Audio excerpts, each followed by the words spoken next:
Life comes with a lot of decisions, and it can be hard to know the right path sometimes. A therapist can help you map out what you really want, so you trust yourself to make great choices and feel excited about the future. BetterHelp offers convenient professional online therapy on your schedule, however you want it, by phone, chat, or video call. Let therapy be your map with BetterHelp. Visit BetterHelp.com/positive today to get 10% off your first month. That's BetterHelp, HELP.com/positive. So, we've got a number 1 deluxe meal. Is there anything else I can get you? Yeah, I'd also like a good night's sleep. Maybe something like the I didn't struggle all night with my uncomfortable CPAP mask. Sir, I think what you're looking for is Inspire. It's an implant that works inside your body to treat sleep apnea without a CPAP. Come on! He sounds hangry. Inspire. Sleep apnea innovation. Inspire is not for everyone. Talk to your doctor to see if it's right for you. And review important safety information at inspiresleep.com.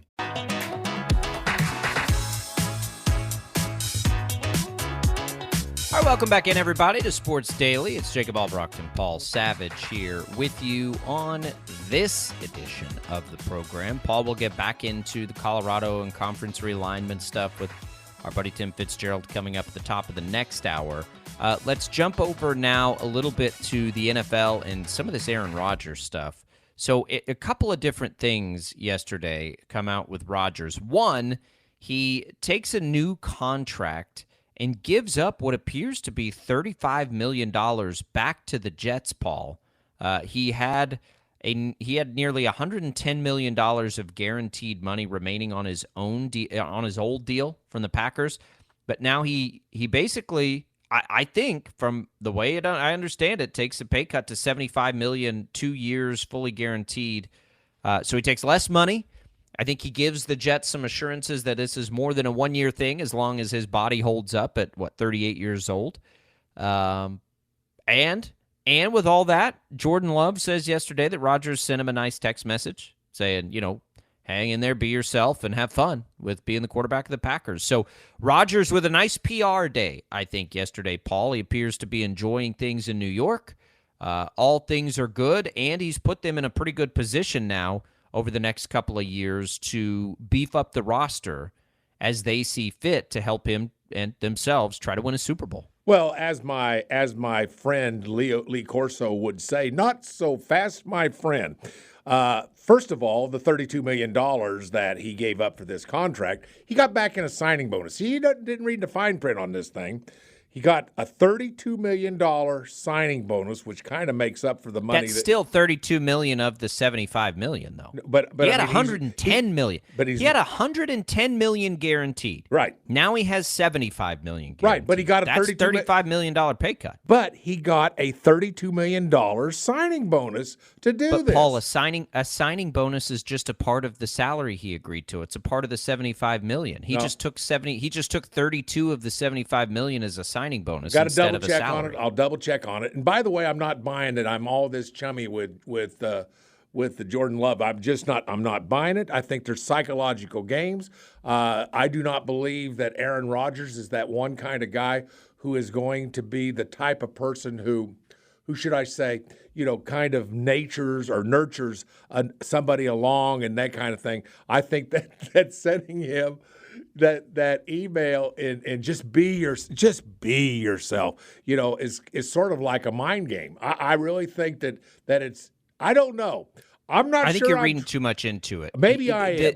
But that's what psychological people do. Brett Favre was notoriously distant. Not nice to Distant. Aaron Rodgers. Yes, distant. That would be a good way of putting it. But that had never been. In fact, people went out of their way to report that was not the case between Rodgers and Jordan Love. Jordan Love didn't wait any longer to play quarterback for the Packers than Aaron Rodgers waited to play quarterback for the Packers. They both waited 3 years. People have gone out of their way to say, as fractured as the relationship between Rodgers and the Packers are, that has never been the case between Rodgers and Jordan Love. Might be. Might be. We've never been given not, any indication of that. I think it's totally valid. They were teammates for 3 years, and this guy's getting an opportunity to do something. What does what does Aaron Rodgers have to be bitter about at this point? He's gotten everything he wants. Well, I don't think there's ill will or animosity. But we don't know the story, and I'm not sure I really understand why he decided he wanted to leave. I mean, if it was me, I look at the situation particularly with a storied franchise like the Green Bay Packers, and I look at that franchise. That'd be a nice place to go. It'd be a nice place to finish if you could wrap it up with the Green Bay Packers, man. That story, that's that storybook stuff there, and you can only say that about maybe 5 to 7 franchises in the NFL that they're as storied and historic and as important as, say, the Green Bay Packers. So, I mean, I think there's just more to this story than meets the eye. But on the other hand, Aaron Rodgers seems to have rejuvenated his thrill of playing football, I guess might be the way to say it, and that he's enjoying himself in New York, and that the experience so far has been really, really good, and he's having a great time, and he's like a kid again. I mean, and I'm buying that. I think that's legit. I do. I really think that there's nothing put on about that he is enjoying himself, that he is enjoying the rejuvenation of his desire to play. And let me tell you, you can get to a point where the aches and the pains of a 38-year-old's body can say, it's not as fun as I thought it was going to be playing at this particular age. And I get that. But I really think Aaron Rodgers is having fun with the Jets. So deep down inside, I'm kind of glad he did it because, you'd like to see a guy of his abilities and his historic importance into the storied game of football. I think that's going to be good. So I'm glad that the change was made for whatever reasons. I'm glad it was done. I think at this point he did the right thing. But I'm not so sure. I just read all the stuff into what's gone on that you're reading in. But then that's okay. I'm not reading anything into it. I'm just looking at what's presented in front of us. There was clearly a fracture made when they drafted Jordan Love in the first round. That was very, very clear. Aaron Rodgers did not like that. He wasn't ready to be done playing. And then what did he do? He came out and he was an MVP a couple of times, right? Basically. And so then it got into this standoff of like, well, what do we do if we're the Packers? Like it was just the Packers jumped the gun a little bit on Aaron Rodgers being done. He proved it. And there just was it never felt like they were on the same page after that. And so Rodgers has been a let me show you and prove you wrong kind of a guy since he had to sit behind Brett Favre for 3 years and sort of deal with all of that. So, I think he has been a very interesting follow for a lot of reasons. He definitely is not a mainstream thinker. He wants everybody to know that he's not a mainstream thinker. The pandemic stuff got mixed in with all that, which was weird. And it just, like, he enjoys, I think, this more than he lets on, this attention and the way people perceive, what he's trying to do. But at the end of the day, he's a Hall of Fame quarterback. Oh, yeah. And, it wasn't that long ago that we saw him play at a level that was as good as anybody in the league. Is it last year? Or is it 2 and 3 years ago? That becomes the ultimate question in New York. The Jets have done a really good job of doing everything they can to ensure that this works in the short term. They brought in Hackett, which is his boy from the Packers, after Hackett had one of the worst tenures an NFL head coach has ever had in Denver. So they get him in. They bring in Alan Lazard. They already had a pretty good line. They need to stay healthy on the line.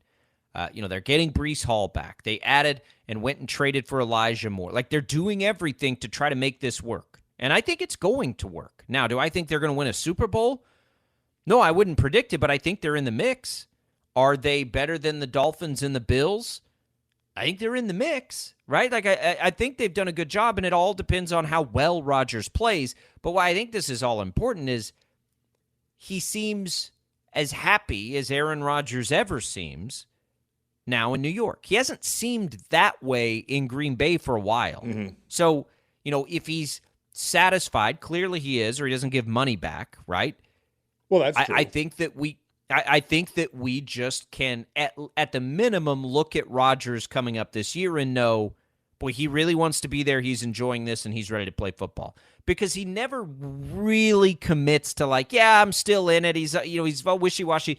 He wasn't yesterday. Yesterday it was like, man, they gave up a lot to get me. I'm not ignorant to that. I'm going to make this worth their time if my body holds up. Right. And so, I think if you're a Jets fan today, it's just kind of like whew, all right, he's in. He's all in. Let's go. Right. Because, this sort of solidifies at least that much of it. Now, can he still get it done physically? I mean, I don't know. Is he? We'll see. That's the elephant in the room. But I suspect that he'll be all right, or he wouldn't be playing. Well, two things real quick. One, we're 3 days into camp. I mean, come on, everybody. You're still in honeymoon period. That's for sure. The other thing is, I think this is the season we get Jacob Albrock hooked on HBO's Hard Knocks. Incorrect. I think this might Won't happen. Come on now. Wait a second. You just set up this situation with the New York Jets. Okay. I don't like reality TV. I get it's more of a documentary, and that's fine. I'm sure that I would enjoy it just fine. I don't think it's going to be that good because the Jets don't want to be there, number one. I don't have HBO, number two. And I'm definitely not subscribing to HBO just to see the Jets on Hard Knocks. It's not going to happen. Number three, Quarterbacks, the documentary on Netflix, which I'm far more interested in. I've still only been able to make it through 3 episodes of that because I don't have the time for it. So if I can't make it all the way through Quarterbacks and it's taking me this long, Hard Knocks just is not in my cards. I don't care. Well, I want to see. I'm ready for week 1 with the Jets. That's what I'm ready for. Yeah, you're ready to see something going on in uniforms against other uniforms of a different color. And I get that. And by the way, with Quarterbacks on Netflix, it's okay. It's predictable. It's predictable because we know what the outcomes of the season are. We know what happens. It's predictable because we know who Mahomes is. We know basically who the characters that are being followed in this show are. You see them all the time. They're interviewed. I mean, they're quarterbacks. I would have lost $1 million if you would have bet me, does Paul Savage love quarterbacks or not? I would have bet $1 million that you love that show. Too predictable. I mean, it's set up by those who are filming into a storyline that's almost predictable. That's the thing that I love about because it already happened. What? I get that's like watching a World War II documentary and saying, I didn't really like that. It was too predictable. I could figure out how it ended. Now, that's a good line right there. Jad, mark that down. That was a good line. But anyway, the point is that, yes, I like Hard Knocks a lot more. That is unpredictable. You don't know what those guys are going to say. You're right. It is because it hasn't happened yet. The documentary of quarterbacks has happened. It would naturally be a little bit more predictable. All right, we'll come back with a TV guy. What in the world do I really think I can win a debate on TV with a TV guy? Seriously, am I delusional? Let's come back. Let's give something away. We'll do that. We'll get ready for Tim Fitzgerald to get the latest on all this conference realignment stuff. Politicians trying to get involved in college sports again. Paul and I are going to have some thoughts on that. We will. 869-1240 if you would like to chime in on the conversation today. You can also leave us your comments on our video stream, which you'll find on Facebook, YouTube, Twitter. Lots of ways to get in touch with the program. Savage and I will be back with more Sports Daily right after this.